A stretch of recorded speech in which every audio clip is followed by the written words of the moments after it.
tervitan enda poolt, mina olen Linda Lainvoo, modereerin teist paneeli. Mul on väga-väga hea meel, et meil on Eestis täna selline konverents ja et siia on kokku tulnud nii veebi vahendusel kui siis ka koha peale sedavõrd hea ja suurepärane seltskond eksperte ja juba esimene paneel oli erakordselt põnev. Nii et ma usun, et meid ootavad ees 2 väga huvitavat päeva. Aga et mitte liialt aega kinni hoida, siis me jätkame tegelikult justkui esimese paneeli jätkuosaga. Ehk siis me räägime jätkuvalt sellest, kuidas kultuuriväärtus on potentsiaalne sihtmärk, kes nende teemade eest vastutab ja kuidas kaitsta. Ja esimesena ma annaksingi sõna Krista Pikkatile, kes annab meile siis UNESCO poolse sissevaate sellesse teemasse ja Krista on UNESCO kultuuri- ja eriolukordade osakonna juht. Krista.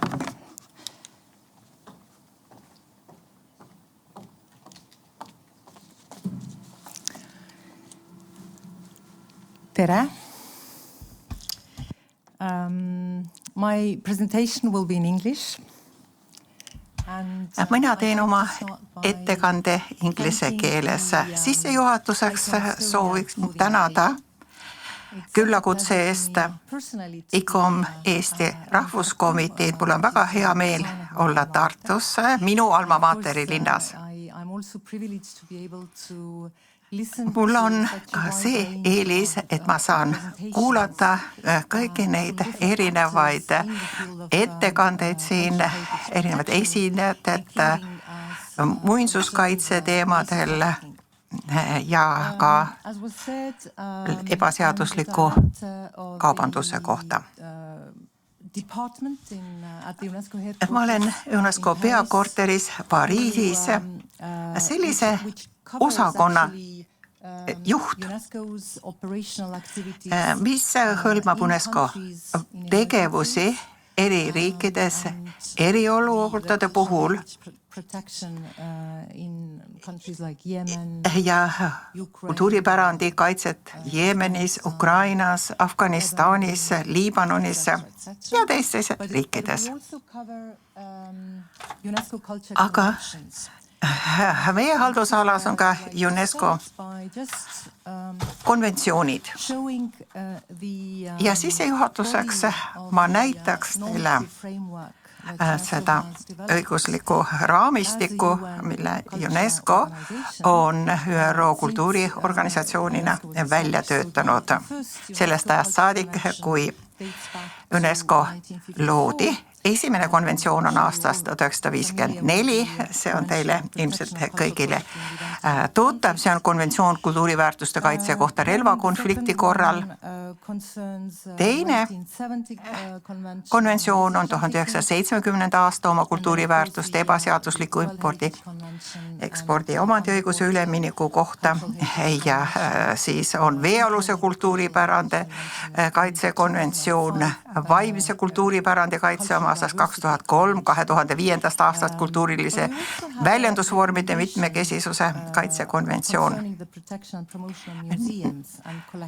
Ja 2015. aastast on soovitus muuseumide ja kogude kaitse ja edendamise ning mitmekesisuse ja rolli kohta.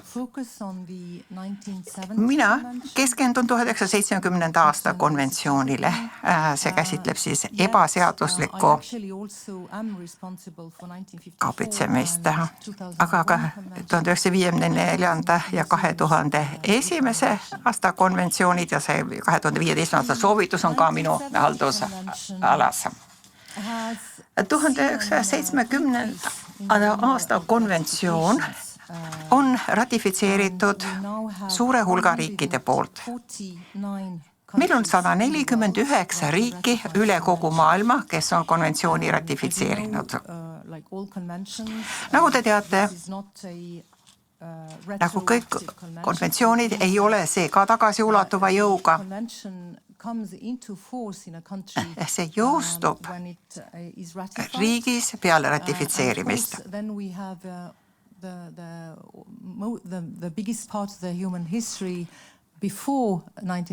Aga enne 1970. aasta konventsiooni on ju tohutu maailma ajalugu olnud ja siin on nüüd moodustatud ka komitee ICP nimeline, mis käsitleb siis tagastamist ja restitutsiooni. See keskendub sellistele juhtumile, mis jäävad 1970. aasta konventsiooni välja. Nagu sellel slaidil näha, need on riigid, mis on ratifitseerinud. Rohelise värviga on siis ratifitseerinud riigid ja punasega need, kes ei ole ratifitseerinud. Ja üks esimesi sõnumeid, mida ma tahaksin öelda, et konventsioon saab olla nii tugev, kui tema ratifitseerimine. Seetõttu me loomulikult ootame ülemaailmset ratifitseerimist. Ja kui on riike, kes ei ole ratifitseerinud, siis see tähendab, et seal on ka tühimikke ja seal ei ole nii tugevad meetmed jõustatud, kui vaja oleks. Konventsioonil on 3 sammast: ennetamine, restitutsioon ehk tagastamine ja rahvusvaheline koostöö. Ja siin on nüüd näha mõned ennetavad meetmed, millele võib mõelda laiemalt, on seotud siseriikliku õigusega.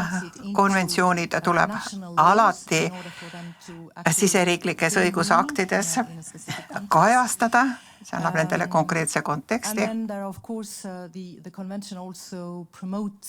Konventsioon edendab ka erinevaid meetmeid ja mehhanisme ja UNESCO on aktiivne mitmetes erinevates valdkondades selleks, et edendada konventsiooni rakendamist. Ma juba mainisin, et üks põhilisi aspekte on kultuuriväärtuste tagastamine ja restitutsioon. 1978. aastal moodustati vastav komitee ja viimastel aastatel me oleme näinud, et Ladina-Ameerika ja Aafrika riigid, endised kolooniad, muutuvad üha häälekamaks, et nendele tagastatakse artefakte. Küsimus on kultuuriväärtuste juurdepääsust, siis õigustest ja UNESCO korraldab globaalseid ministrite kohtumisi. Esimene oli 2022. aastal, viimane oli Barcelonas. Ja ministrite tasandil vastu võetud deklaratsioonidega kohustuvad riigid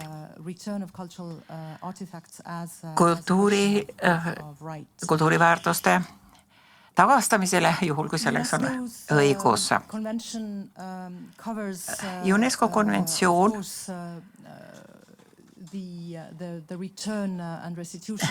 hõlmab kuldiväärtuste tagastamist mitte ainult 70. aasta konventsiooni raames, vaid ka teiste 95. aastast ja 2005. aastast on ka veel näiteks UNIDROIT-i ja Nicosia konventsioon, mida tuleb arvestada. Oluline on see, et tegemist on ju rahvusvahelise kuritegevusega. Me näeme, et üha rohkem liigub see ka veebikeskkonda. Eelkõnelejad on sellest juba juttu teinud ja selleks, et panna paika vajalikud meetmed kultuuripärandi kaitseks, on meil vaja tegutseda koos väga paljude erinevate rahvusvaheliste partneritega. ja ka rakendamisel siseriiklikul tasandil on selline koostöö partneritega oluline. Mul hea meel näha, et õiguskaitse ja tolliameti esindajad on ka siin konverentsil kohal. So the international cooperation, as I said, covers Rahvusvaheline koostöö hõlmab erinevaid aspekte, mis on seotud võitlusega ebaseadusliku kaubanduse vastu. Ennetamine, kaitse, süüdistuse esitamine ja nii edasi. Aga oluline on mõista, kui oluline on, kui koolitatakse, olgu siis piirkondlikul või siseriiklikul tasandil, tuua erinevad huvipooled laua taha kokku. Seega meie keskendume rohkem piirkondlikele koolitustele, pöörame tähelepanu piiriülesele aspektidele, aga me ootame, et kultuuripärandi eksperdid suhtleksid, räägiksid ka tolliga, nii et paremini mõistetaks, kuidas oleks võimalik ühiselt edasi ja paremini töötada. UNESCO-l on suur hulk mitmesuguseid õiguslikke tekste ja töövahendeid. Mõnest oli siin juba juttu, aga ma kõigepealt rõhutaksin seda, meil on riikliku kultuuripärandi seaduste andebaas, selle kallal me teeme praegu tööd, tahame seda hõlpsamini kasutatavaks ja paremini mõistetavaks teha, et ka mittejuriidilise taustaga inimesed saaksid seda kasutada. Seal on kusagil 3000 õiguslikku teksti 179 liikmesriigist.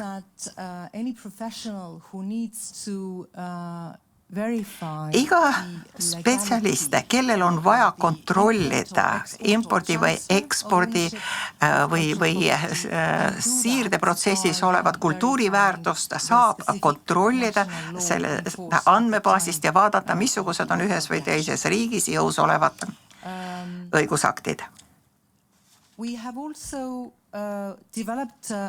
Me oleme välja töötanud ka niinimetatud näidissätted.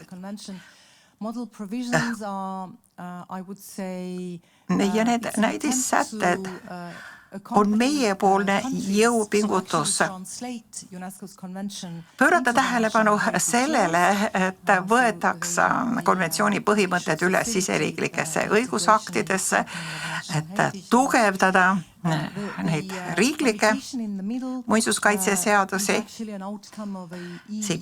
Keskel on abimaterjal, mille on Euroopa Liit välja töötatud ja see on kogum Euroopa õigusasutustele ja õiguskaitseasutustele. Seal on väärtuslikud näited hea tava kohta ja meil on väga hea näha, et Eesti Muinsuskaitseamet on tõlkinud ka eesti keelde mõned UNESCO üllitised ja praegune see ohustatud kultuuripärandi oma on vist just äsja trükist tulnud või kohe tulemas. Varasemad kõnelejad on rääkinud ka kunstiturust. Ja see on ilmselt üks kõige suuremaid väljakutseid meie töös. UNESCO on välja töötanud 1999.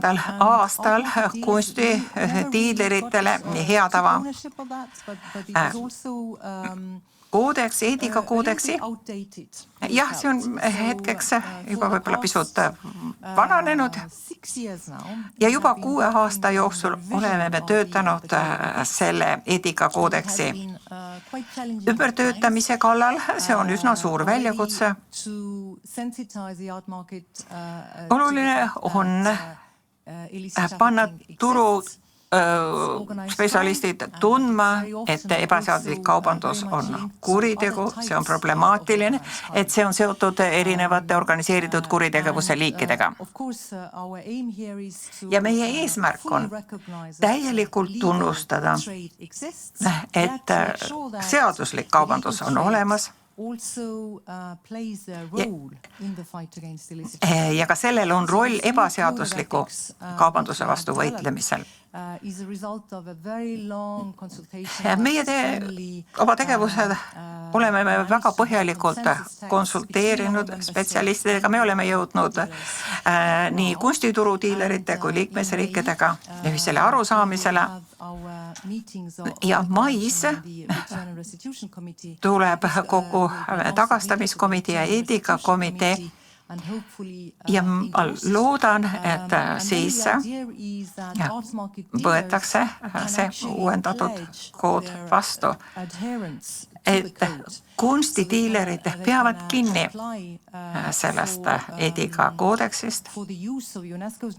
Nad rakendavad seda, nad saavad kasutada UNESCO logot ja nime, nad saavad, juhul kui nad peavad kinni eetikakoodeksist, nad saavad kasutada siis meie logo ja see peaks olema siis nagu see präänik, mis tunnustab kunstituru diilereid eetilise tegevuse eest. Ja samal ajal siis edendab ka kunstituruga.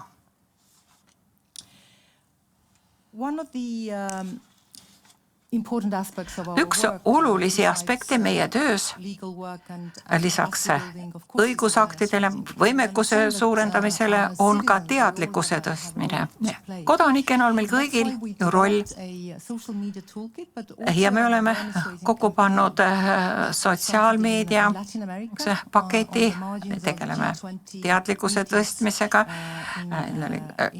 2024. aastal Brasiilias G20 kohtumise, kus seda arutati, partnerid on nõustunud kasutama või osalema selles teadlikkuse kampaanias ja see kampaania käivitub ka Euroopa Liidus. Küpros oli esimene riik, kes alustas ja ma loodan, et ka teised riigid järgivad. Hispaania on positiivselt reageerinud ja ma loodan, et ka Eesti ja teised Balti riigid liituvad sellega.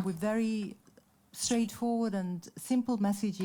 on selged sõnumid, mida me tahame edastada. Siin on poster, kaitske meie ühist pärandit. Siin on kohver.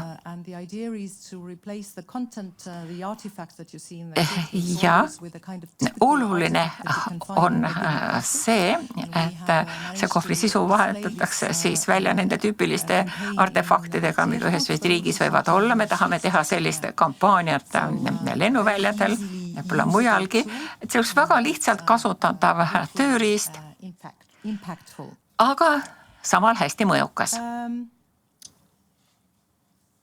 So one of the challenging areas, another challenging area. Ja veel üks tõeline väljakutse on online'is või veebis toimub ebaseaduslik kauplemine ja ka siin tuleb astuda konkreetseid samme ja 2006. aastast oleme pööranud sellele tähelepanu. Kuid alles eelmisel aastal tulime me peakorteris Pariisis kokku ja toimus esimene rahvusvaheline kohtumine, mis käsitles veebikaubandust. See oli väga huvitav ettevõtmine. Me nägime, kui keeruline on meie jaoks kaasata veebiplatvorme. Põhimõtteliselt ollakse nõus, et kultuuriväärtus, jah, see on mingi Louis Vuittoni bränd, mingisugused käekotid, mida nii ei tohiks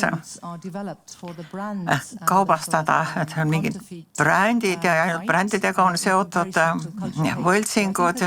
Nii et tegelikult siin on tegemist valdkonnaga, kus me kõik koos peame tööd tegema ja ära kasutama ka tehisintellekti, et oleks kuidagimoodi hõlpsam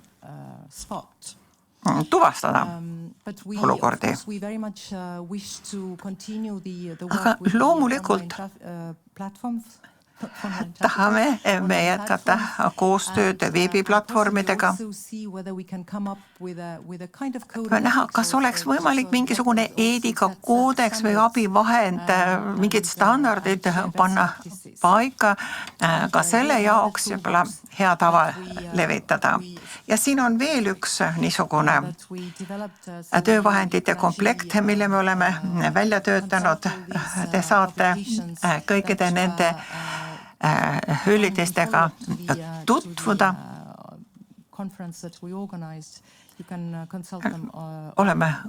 Need on online'is kättesaadavad.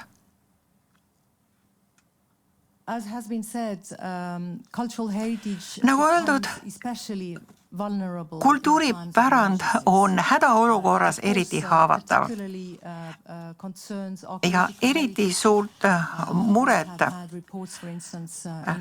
tekitavad aruanded, mis tulevad Afganistanist. Me näeme satelliidi pilte.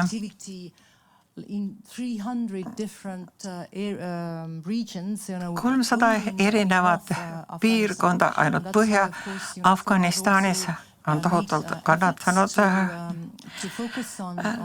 on tohutult pingutatud ka UNESCOs, et nende konfliktitsoonis olevate riikidega tegelda.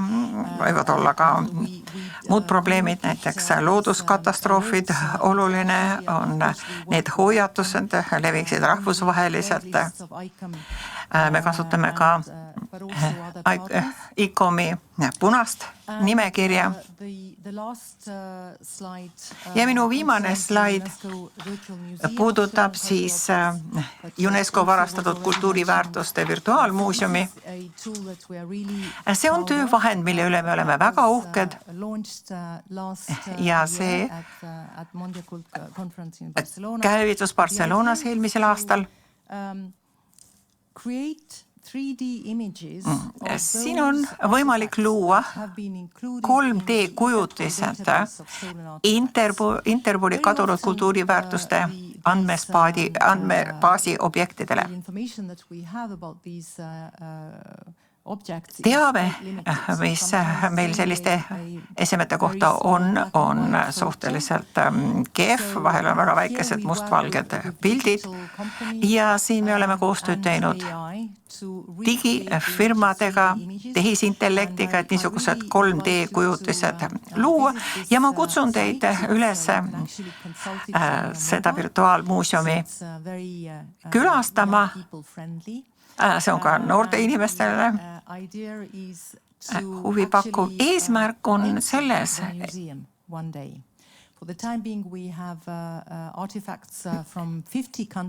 et praegu meil on 50 riigist 250 objekti. Te saate ka oma kolleegid, oma kollektsioone siia lisada. Me otsustasime siduda need objektid lugudega, narratiiviga, mis on seotud kohaliku kogukonnaga, kust see objekt pärit on. Nii et lisaks esemelisele väärtusele, ilule või väärismetalli võlule,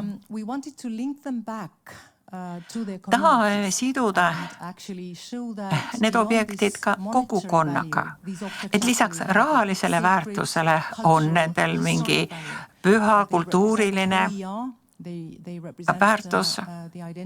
Nad esindavad kogukonna identiteeti, kust nad pärit on. Et see on väga oluline aspekt ja see on osa kultuuriõigustest. On siin ka niisugune tagastamissaal. Eesmärk on ka võtta ära liigne dramaatika tagastamiselt.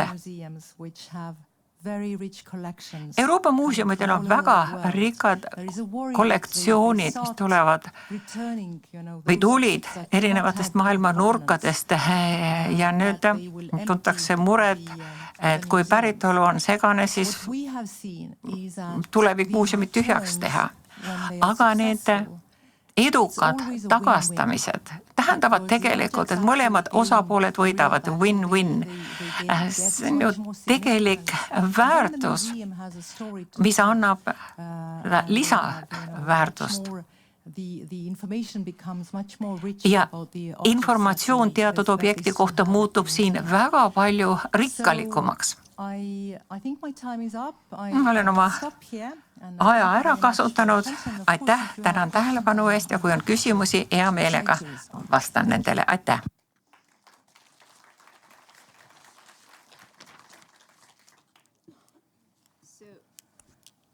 Can you hear me? Yes. Nii, kas mind on kuulda? Suur tänu, Krista. Ma arvasin, et mõistlik on modereerida selles keeles, milles kõlas ettekanne. Krista puhul me mõtlesime, et ikkagi on veider, et 2 eestlast kõnelevad teie siin inglise keeles. Need küsimused kõlavad ikkagi eesti keeles. Mul on hästi palju küsimusi, aga ma loodan, et ma ikkagi suudan nagu auditooriumile ka platsi anda. Aga olles ise teinud üksjagu koostööd nii UNESCO kontekstis kui ka siis erinevate UNESCO-ga seotud organisatsioonidega nagu ICROM, olen ma näinud seda, ja seda siis tõesti globaalses mõttes olen ma näinud seda, et riikide ja ma pidin aeglaselt rääkima, vabandust, et riikide, see koht, kus riigid on oma kõiges on väga erinev. UNESCO-l on erakordselt keeruline roll ka nende, ma olen ise töötanud selle sama andmebaasiga, kus on need regulatsioonid just sees, et erakordselt keeruline roll kuidagi katta kõiki selline justkui one size fits all mudel, et kuidas te sellega toime tulete, mida te selleks teete, et olla arusaadavad ja universaalsed kõigi jaoks? Ohoo. Nii raske küsimus. No ma arvan, et see ongi ilmselt UNESCO selline blessing and curse, et ühest küljest on see ju väga tore, et me katame kogu maailma ja meil on nagu selline üldmulje sellest, mis toimub maailmas. Ja siinkohal on näiteks see, et me hakkasime taas korraldama neid kultuuriministrite kohtumisi ja selle puhul andsime välja ka raporti, mis kasutab andmeid, mis tulevad riikidelt, kes annavad aru nende UNESCO konventsioonide elluviimise kohta. Et see annab sellise nagu snapshoti üldse sellest, mis maailmas toimub ja mis olukord on ja mis on nagu sellised suuremad probleemid, ütleme, kultuurivaldkonnas. Et see on, ma arvan, ka üks UNESCO selline põhi nagu ikkagi eesmärk, et hoida kätt pulsil sellest, mis nagu toimub ja mis on nagu. Aga on kindlasti piirkondlikud erinevused, et ma rääkisin ka sellest kultuuriväärtuste tagastamisest, et see on kindlasti väga selline aktuaalne teema Ladina-Ameerikas ja nüüd juba ka rohkem Aafrikas. Et ühesõnaga kindlasti mõned teemad ja mõned asjad nagu kõnetavad mingid piirkondi rohkem. Õnneks on UNESCO-l esindused maailma eri paigus, nii et eks see töö käib siis ka nagu läbi nende esinduste, kes siis nagu püüavad aru saada, et mis on siis need piirkondlikud eripärad või mõnikord isegi nagu maa eripära ja siis nagu need sellised üldglobaalsed küsimused nagu ühesõnaga välja noppida seal, eraldada sõklad teradest, välja noppida need asjad, need teemad, mis on siis nagu kõnetavad ja millele siis nagu kontsentreeruda selles kontekstis riiklikul või piirkondlikul tasemel. Ja hästi, ma olen nõus, et see on väga keeruline ülesanne, et selles mõttes oli väga huvitav kuulda, kuidas te sellele niimoodi tehniliselt lähenete. Kuna mikrofon on minu käel, siis ma küsin teise küsimuse veel, siis ma luban, et ma annan auditooriumile ka sõna. Et me räägime siin hästi palju sellest, justkui probleemidest erinevatel tasanditel seoses kultuuripärandi siis illegal trafficking, vabandust, ebaseadusliku kaubitsemisega. Aga võib-olla pisut provokatiivne küsimus, mida ma juba natuke annan ette infot, et kavatsen küsida kõigi panelistide käest. Aga sinu hinnangul, mis on see kõige nõrgem koht, kus see süsteem täna meid ja pärandit kõige rohkem alt veab, et ma tean, et siin on palju linke. Kas sa suudad välja tuua mõne koha, mis tundub, et on nagu selline eriti nõrk lüli? Üldiselt kultuuriväärtuste kaitsel. No, meie ikkagi arvame, et see on ettevalmistus. Et ma arvan, et Ukraina oli nagu selles mõttes üsna kõnekas näide selle kohta, et me ei ole valmis. Et tundub, et meil on, eks ole, dokumentatsioon, meil on inventorid tehtud ja et kõik nagu justkui teavad, aga ma arvan, et ikkagi nagu Euroopa on olnud sellises nagu poolunes ja arvanud, et sõjad ja ka looduskatastroofid on nagu mingi selline asi, mis toimub kuskil mujal. Et ma arvan, et selles mõttes oli see Ukraina sõda kindlasti nagu äratus, et nüüd on nagu viimastel aastatel nagu näinud, nagu on näha nagu, et Euroopa nagu ärkab ja hakkab nagu mõtlema ja teevad nagu mingid trille ja räägivad üksteisega, isegi mitte ainult kultuuri nagu teadlaste keskkonnas, vaid et saavad aru ka, et peaks võib-olla, ma ei tea, tolliametiga rääkima ja prokuratuuriga rääkima. Et ma arvan, et see teadlikkus on tõusnud. Ja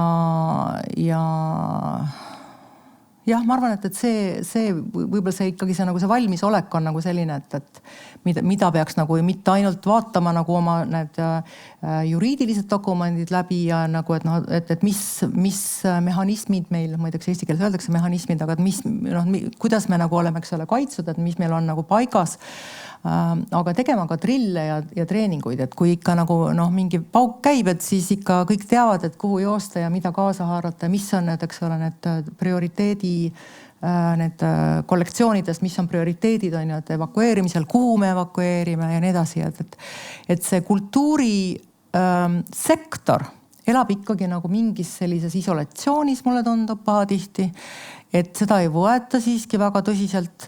Ja siin on jälle, ma arvan, Ukraina on nagu hea näide olnud sellepärast, et näiteks ütleme ÜRO tasandil ka, et me näeme, et alati et UNESCO on nagu, et see on nagu kultuurharidus ja teadus, et see on nagu mingi teisejärguline asi.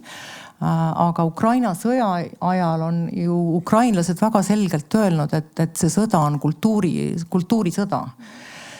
Et ma arvan, et see on ka aidanud inimestele aru saada, et tegelikult kultuur on see, kes me oleme, et see on meie identiteet ja see puudutab meid rohkem kui ükski teine asi.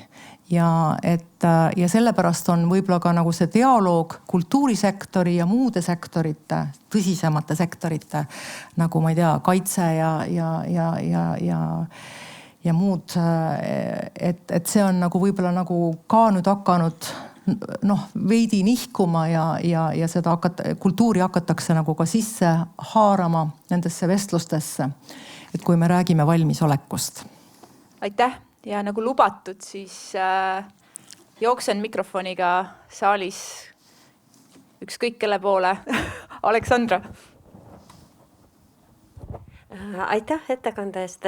Tahtsin küsida, kas UNESCO konventsioonid põhinevad ju riikide seadusandlusel, mis peavad tagama selle elluviimise. Aga kas on arutatud või, sest kuna seda rikutakse mitte ainult nii-öelda selle ebaseaduslike rühmituste poolt, vaid ka riikide enda poolt, et kas on mingid hoovad UNESCO-l riike vastutusele võtta, kui me näeme, et punkt 11 siis 70. aasta konventsioonist Venemaal on viidud Ukrainast hulganisti kultuuripärandit, mis on selle, kui Venemaa on liitunud UNESCO konventsiooniga, et siis selle vastaselt. See on väga hea küsimus. UNESCO on suhteliselt väike organisatsioon, et meie need jõuhoovad ongi just seesamane, eks ole, need konventsioonid, et meil on mingid juriidilised tekstid ja siis see, et me suudame nagu riike kokku tuua. Aga meil puudub politsei, sõjaarmeed, kes saavad siis nagu seda ühesõnaga neid kultuuriväärtusi ka kaitsta. Et selles mõttes on see vastutus langeb ikkagi jälle tagasi liikmesriikidele. Et ka see langeb liikmesriikide, see sekretariaat on liikmesriikide teenistuses, nii et kõik otsused tulevad ikkagi liikmesriikide arutustel läbi. Ei, kui näiteks liikmesriigid, tähendab, liikmesuse küsimus on tegelikult veel keerulisem, sellepärast et see on seotud ÜRO liikmesusega. Et see läheb isegi UNESCO sellest haardest välja, aga põhimõtteliselt on ikkagi, et ma tahan öelda, et ÜRO organisatsioonid on liikmesriikide organisatsioonid ja see, et need otsused võetakse vastu konsensuse alusel tavaliselt, kuigi näiteks Ukraina viimane otsus UNESCOs võeti vastu ikkagi hääletamise teel kahjuks juba. Et need on keerulised küsimused, aga nii palju ma võin öelda, et näiteks kultuuriväärtuste hävitamisesse puutuv, et nüüd on olnud juba 2 korral, kus on kultuuriväärtuste hävitamine on mul jääb küll eesti keel väheseks. Ja just, et rahvusvaheline kriminaalkohus on, eks ole, mõistnud seda kui sõjakurjategu 2 korral. Esimene kord oli Dubrovnik ja teine kord oli siis, kui olid need Mali, Tombuktu kultuuriväärtused kahjustati Daeshi poolt. Et need on juba ühesõnaga teised organid ja seal on UNESCO nagu ülesanne on dokumenteerida ja meie siis jagame oma seda dokumentatsiooni nende komisjonidega, kes nagu, eks ole, üles seatakse neid protsesse pidama, ütleme niimoodi. Aga aitäh, meil aeg surub peale, aitäh Krista, aitäh Kristale, teeme Kristale aplausi.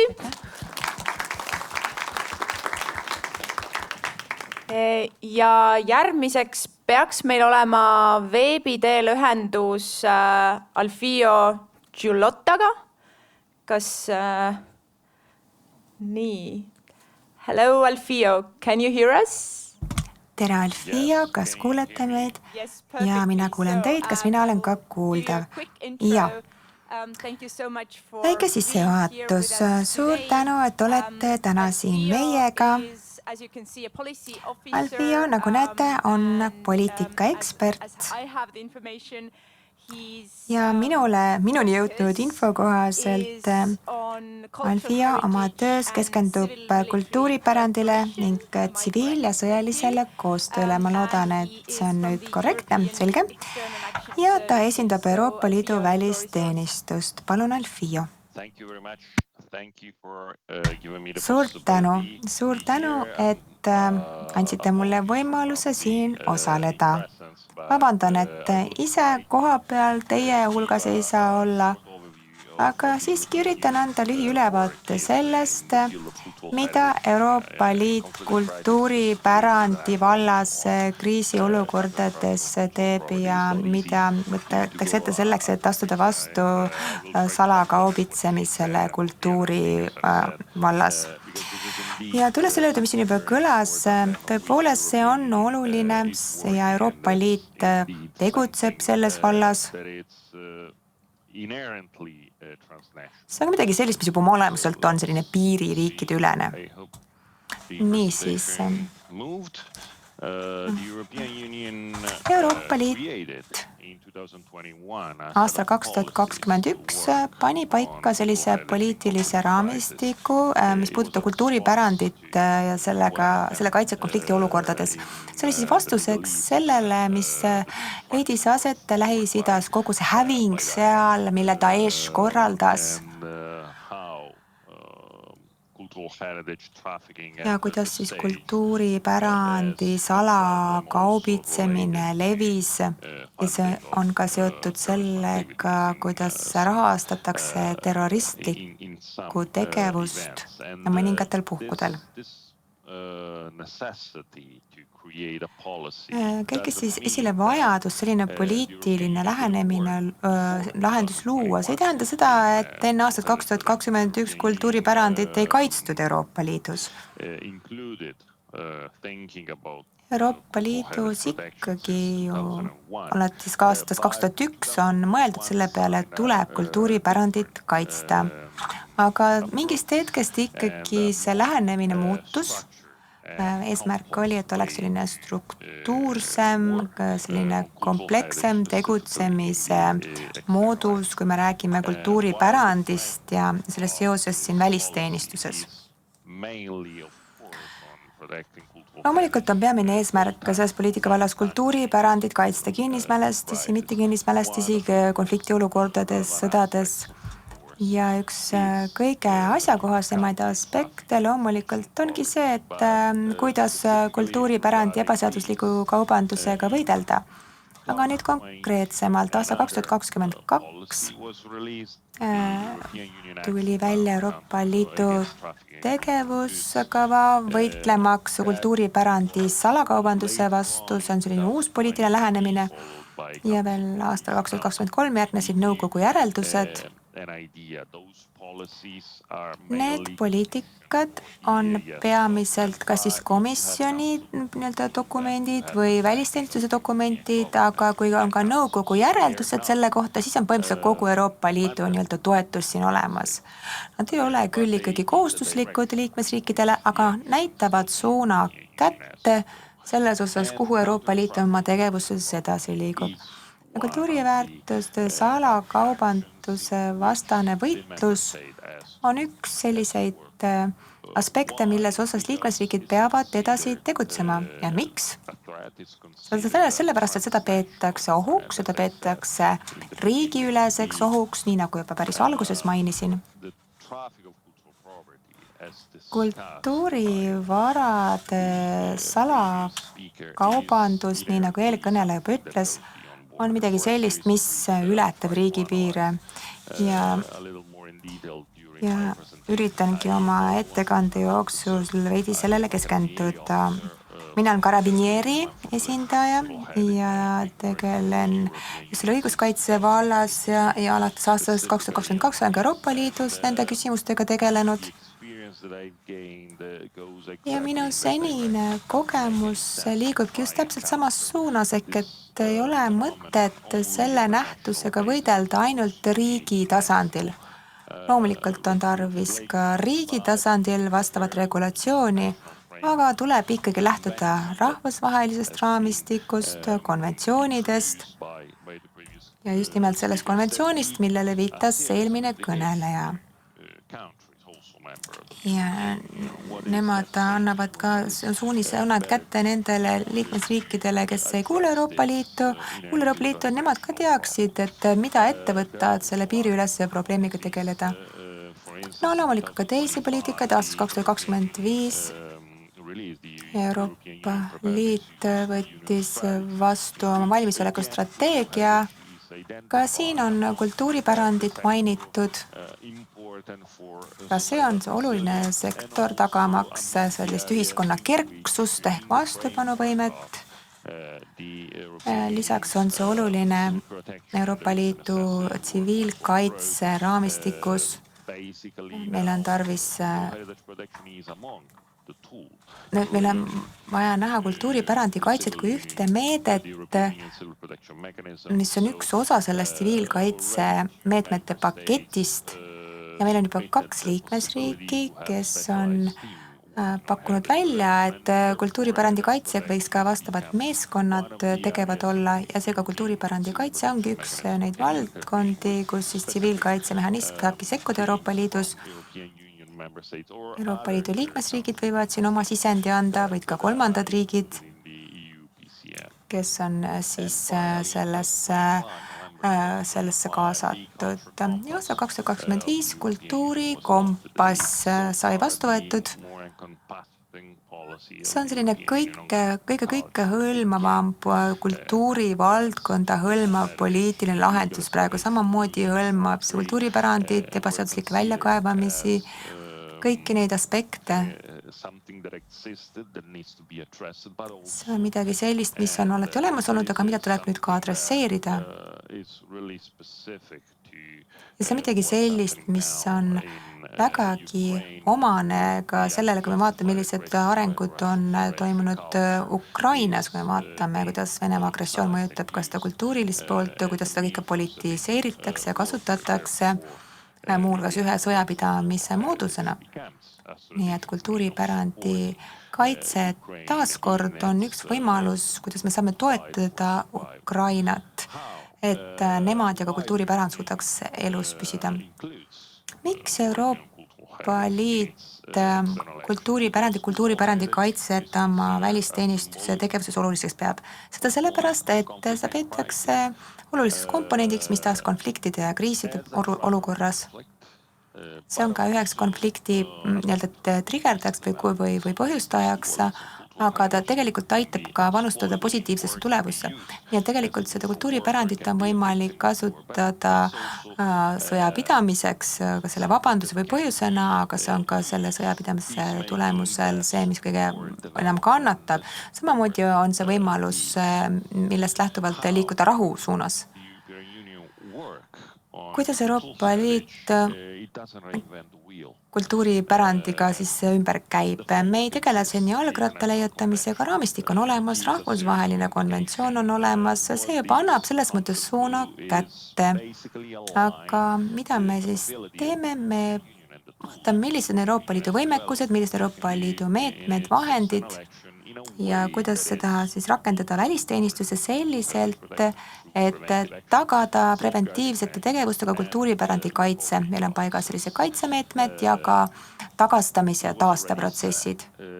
Sellest oli ka juba juttu, aga just ennetamine. Ennetamine on pärandi kaitse puhul kõige olulisem ja seda väga erinevatel põhjustel. See on väga oluline, aga see saab ka väga sageli kõige vähem tähelepanu.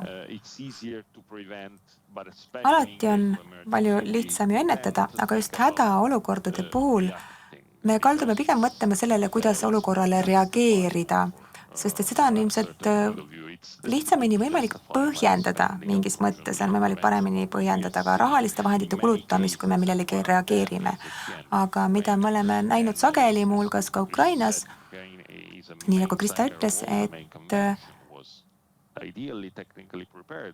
jah, konventsioonipõhiselt põhimõtteliselt oldi valmis selleks, mis seal toimuma hakkas, aga kui kriisiolukord lõpuks saabub, siis tegelikult ei ole keegi lõpuni valmis.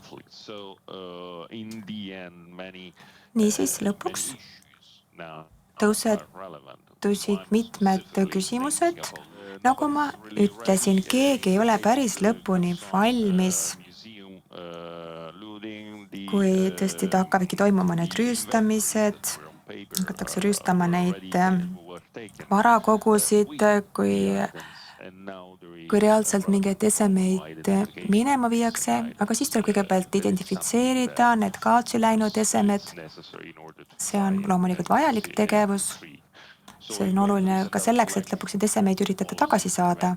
Ja meil on kultuuripoliitika, ennetav diplomaatia, haridus, lisaks võitlus väärinfoga, kogu see ettevalmistuse määr, see kõik on väga oluline puhuks, kui midagi tõesti juhtub ja kui siis midagi juhtub, tulebki valmis olla. Hädaolukorra meetmed peavad paigas olema, peavad olema strateegiad ja meil on tarvis tuvastada need kuriteod ja meil peavad olema ka leevendusmeetmed, seda selleks, et üritada leevendada seda mõju, mis lõpuks oli lihtsalt vältimatu, mida ei olnudki võimalik ära hoida ka ennetava, ettevalmistava tegevusega. Ja siis loomulikult see tagasisaamise osa, taas ülesehitamine. meil on väga pikaajaline koostöökogemus ka UNESCO kontekstis ja tema ongi, loomulikult UNESCO ongi peamine võtmetegija selles vallas. Taastamine, restaureerimine, Iraagi puhul me ei räägi mitte ainult füüsilisest varast, sellest ajaloolisest pärandist, mis tuleb uuesti üles ehitada, vaid me põhimõtteliselt ehitame üles kogu seda ühiskonna tuuma kui niisugust. On mõned kultuuriobjektid, millel on väga lähedane side kohaliku kogukonnaga. Ja kui neile antakse uuesti võimalus neid objekte kasutada, siis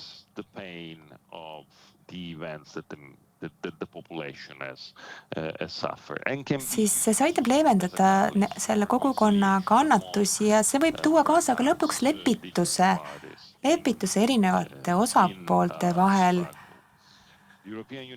Euroopa Liit muidugi seirab kogu seda tööd, mida tehakse kultuuripärandi kaitse vallas. Meil on selline teenistuste ülene rakkerühm, nad siis suunavad neid erinevaid algatusi ja tegevusi. Meil on ka eduaruanded. Neid avaldatakse aastal 2025, see raport on juba valmis ja ametlikult tutvustatakse seda peatselt ka liikmesriikidele. Ma ootan seda lõplikku kinnitust, et see avaldada ja sealt tulevadki välja kõik need Euroopa Liidu astutavad sammud seoses kultuuripärandiga globaalsel tasandil.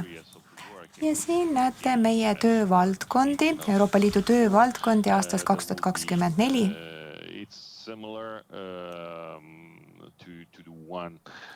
See on päris sarnane sellele, mida Euroopa Liit tegi aastal 2025.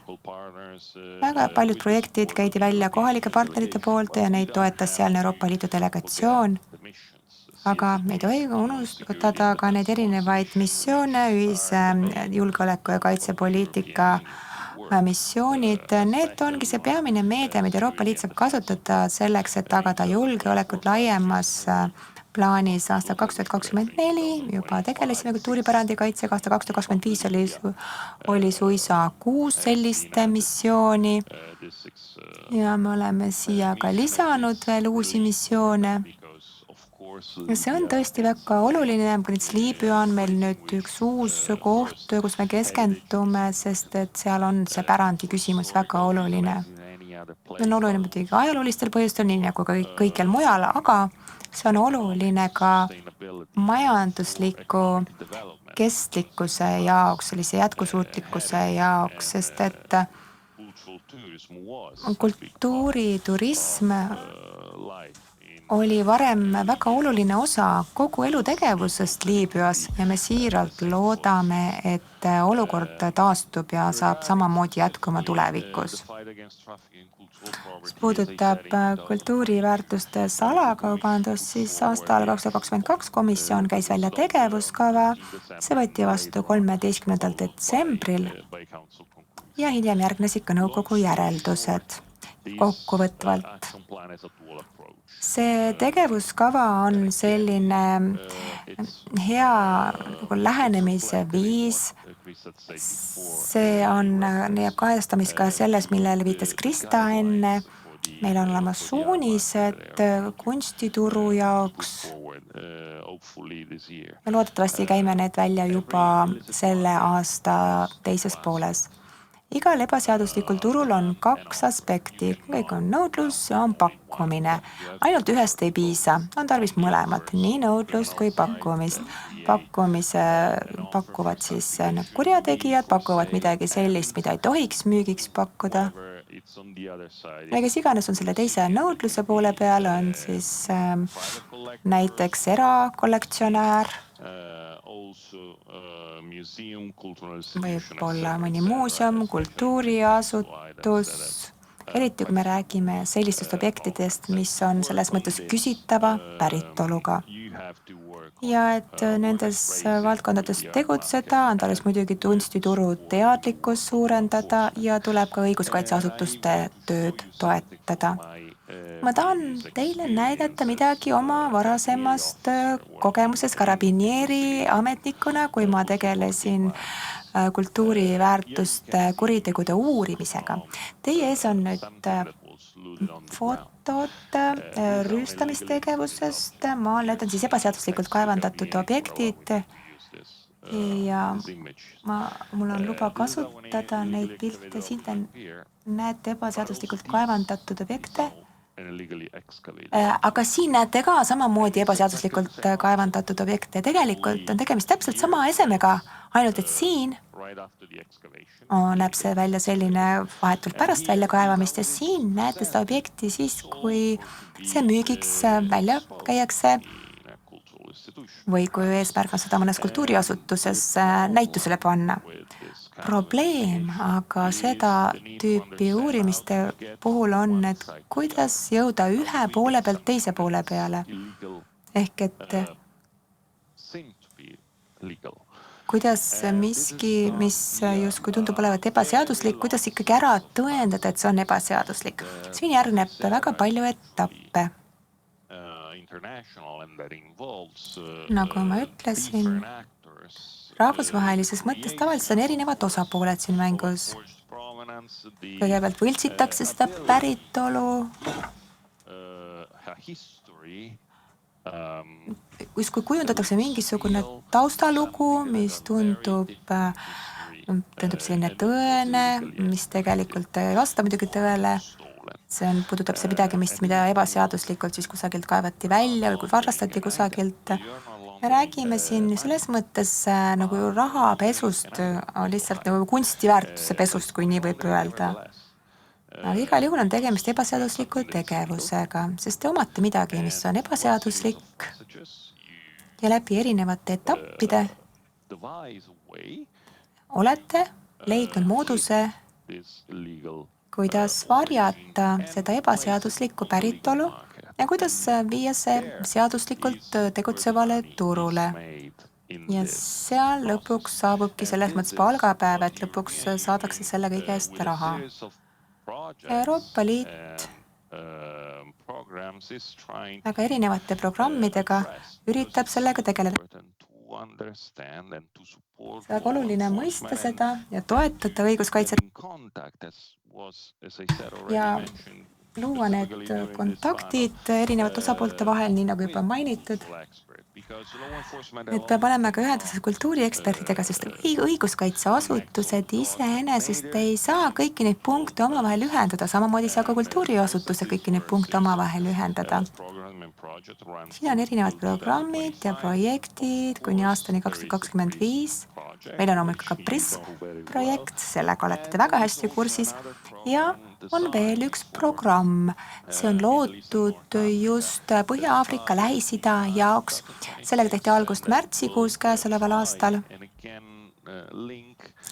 Me üritame siinkohal ka uuesti ühendada erinevaid maailma, õiguskaitse osa, kultuurivaldkonda selles piirkonnas ja siis luua neid ühenduspunkte ühe ja teise punkti vahel, et paremini infot vahetada. Probleemi tuleb tegeleda kohe seal otse allika juures, peame ikkagi turult kõrvaldama sellised küsimärgiga objektid.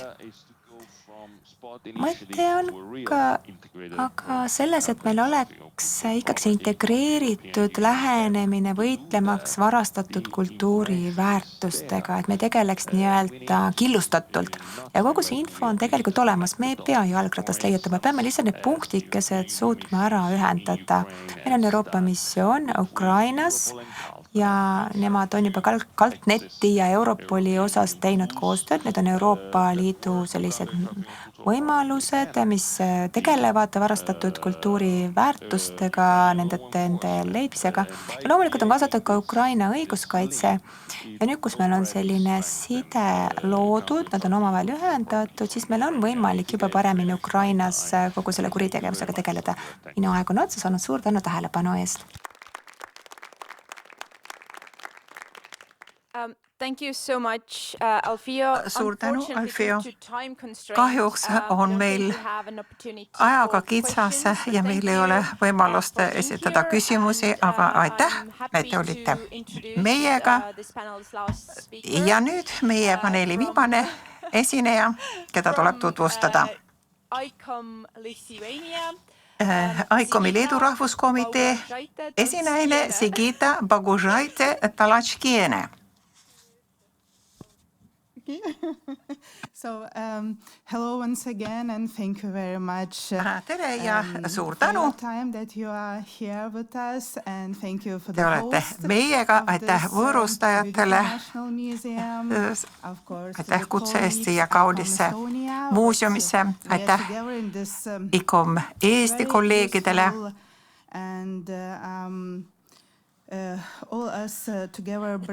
Tegemist on väga väärtusliku kohtumisega ja ma räägingi siis projektist PRISM. Yeah, and a lot of beautiful and strong presentations. Siin on olnud juba terve rida huvitavaid ja tugevaid ettekandeid. Ja me teame, tegemist on kuritegevusega, kui see on ebaseaduslik kauplemine kultuuriväärtustega. Ja see kuriteoliik toob kultuuripärandile kaasa pöördumatut kahju. Ja siin on vaja jätkuvalt ja pidevalt, eriti arvestades dünaamiliselt muutuvat geopoliitilist olukorda, siin tuleb tõesti pidevalt tegutseda. Everyday cultural property is acquired throughout illegal means Iga päev countries around the world. Omandatakse kultuuriväärtusi ebaseaduslikult erinevates riikides üle kogu maailma. Viimase 30 aasta jooksul ebaseaduslik kaubandus kultuuriväärtuste ja kunstiesemetega on muutunud väga tõsiseks rahvusvaheliseks probleemiks. Ja sellise tegevuse tagajärjed ei ole ainult piiratud kultuuripärandi kahju ja kaoga. Nii nagu varem räägitud, see tegevus on väga sageli seotud organiseeritud kuritegevusega, varimajandusega ja muu ebaseadusliku tegevusega. Väga oluline on asjale pöörata tähelepanu. Näiteks varimajanduses kultuuriväärtusi müüakse sageli mustal turul, jäetakse maksud maksmata ja hiilitakse kõrvale seaduse nõueteks. Ja sellel see varimajandus siis toimibki. Kui me vaatame kultuurilist ja ajaloolist kadu, siis ebaseaduslikud arheoloogilised väljakaebamised, vargused muuseumidest ja usuasutusest hävitavad väärtuslikke kultuuriväärtusi, sisu kaob. Ja nüüd ka konfliktitsoonid, relvastatud konfliktide jooksul toimub kultuuriväärtuste röövimine ja see on õõnestav tegur kohaliku kogukonna identiteedile ja rahastab militaartegevust. Võitlus peab tugevnema ka ebaseadusliku veebikaubanduse vastu. Siin veebis on anonüümsus, kontrolli ja õiguskaitsemehhanismid on nõrgemad. Interneti kuritarvitamine ebaseaduslikuks tegevuseks ei võimalda ka järgida konventsiooni ja eetilisi standardeid, olgu see siis 1970. aasta UNESCO konventsioon, nagu siin juba sellest räägiti, või siis UNESCO eetikakoodeks. The states affected by armed conflicts are particularly relvastatud konfliktidest puudutatud riigid on eriti haavatavad, sest kultuuriväärtused nendes riikides on üsna sageli ebaseadusliku kaubitsemise objektideks ja niisuguseid näiteid võib tuua praegu Ukrainast, kus toimub sõjategevus. Ja sellel kaardil Dr. Michael Delacruz, mida tutvustas Dr. Michael Delacruz Blue Shield Internationali sekretariaadist, näeme me väga selgelt neid ebaseadusliku kultuuriväärtustega kaubitsemise liikumise teid. Ja kui me vaatame nüüd Leedu geograafilist positsiooni ida ja lääne vahel, siis siin on võimalik transiite läbi territooriumi. Ja seega eriti oluline on teadmiste levitamine, pädevuse tõstmine, praktiliste oskuste edendamine, et suudetaks tuvastada ebaseaduslik kaubandust. Tõhus ennetamine, kiire reageerimine, riigisisene ja rahvusvaheline koostöö on väga olulised tingimused selleks, et ennetada ebaseaduslikku tegevust ja tagada kultuuriväärtuste tagastamise seaduslikele omanikele. Kui meid kutsuti ühinema rahvusvahelise PRISM projektiga, siis meil oli selle üle väga hea meel. Meie ICOM-i Leedu rahvuskomitees mõtlesime, missugused meetmed oleksid kõige tõhusamad, et võidelda selle ebaseadusliku kaubanduse vastu. Me mõistsime, et Leedus suhteliselt vähe tähelepanu pööratakse ebaseaduslikule kaubandusele, kunstiväärtustega.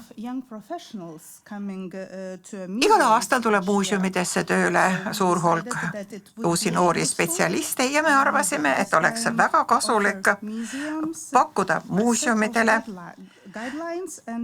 suuniseid ja viitmaterjali. Loomulikult need trükised ei ole mõeldud mitte ainult muuseumi töötajatele, aga ka teiste valdkondade spetsialistidega, kes puutuvad kokku kultuuriväärtuste ebaseadusliku kaubandusega.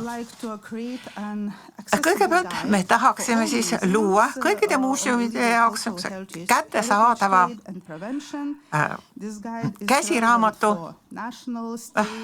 See oleks oluline nii riiklikul, osariiklikul kui omavalitsuse või mis iganes tasandil tegutsevatele muuseumitele. Et sellest oleks kasu, tuleb koostööd teha pärandivaldkonna juristide ja spetsialistide ja museoloogidega. Projekti eesmärgina, nagu öeldud, saab olema käsiraamat muuseumile nii trükitud kujul kui veebiversioonina. Ja see hõlmab olulised teemad, mis on seotud kultuuriväärtuste ebaseadusliku kaubandusega, et osataks teavitada asjaomaseid institutsioone, teada, mida teha, kui müügile tulevad ebaseaduslikud kaubeldavad kultuuriväärtused. Ja see meie käsiraamat käsitleb siis kõige olulisemaid küsimusi, ehk siis olukordi, kus kultuuriväärtused on saanud mustaturu teemaks. Käsiraamatus tuuakse ära nii rahvusvaheline kui Leedu õigusaktid, millega reguleeritakse kultuuriväärtuste importi, eksporti ja liikumist, ka tagastamist ebaseaduslikult eksporditud toodete puhul. Using the metal detectors and other research equipment along with their legal status. Ja eraldi arutatakse siis teemat, mis käsitlevad metalliotsijaid ja detektoriste ja nende juriidilist staatust. Kõneleja ütleb, et ta püüab kirjamini esineda. Suurt tähelepanu pööratakse ka muuseumide rollidele, samuti ennetustegevusele, kommunikatsioon on päevakorras. Me tutvustame ka avalikult seda raamatut. Kõigepealt siis eestlastele, siis lätlastele 2. oktoobril käesoleval aastal saab siis see tutvustus aset leidma.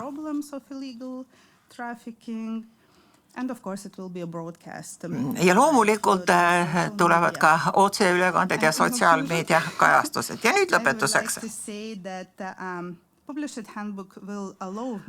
See käsiraamat võimaldab muuseumidel ja teistel pärandiga seotud spetsialistidel saada süstemaatilist ülevaadet, informatsioone ja kiiresti, nii nagu seda vaja on. See on oluline ka uute töötajate jaoks, kes tulevad tööle pärandi valdkonda. Ja selle käsiraamatu tulemusena peaks toimuma rohkem ka arutlusi selle kohta, mida tuleks muuta olemasolevas õigussüsteemis, millised on nõrgad küljed võitluses ebaseadusliku kultuuriväärtustega kaubitsemise vastu. Aitäh! Suur tänu! Meie takistame kõiki minemast kohvipausile, aga ma siiski tahaksin pöörduda saali poole. Üks lühiküsimus ja lühivastus. Kes on kõige kiirem kätt tõstma? Jooksen teie juurde ja teil on see võimalus. Ja kui küsijaid ei ole, siis küsin mina ise. Saalist küsimusi ei tulnud, seega ma küsin sama küsimust nagu Kristaltki. Mis on teie nägemuses kõige nõrgem lüli selles ahelas, mis käsitleb kultuuriväärtuste kaitset ebaseadusliku kaubanduse vastu? Kõige suurem probleem on veebikaubandus. Väga keeruline on ostjatele müüjatele järele saada. Nii nagu kolleegid on juba öelnud, probleem on metallidetektoritega, see on hobi paljudele, sellist peitleidu igatsevad väga paljud noored leida.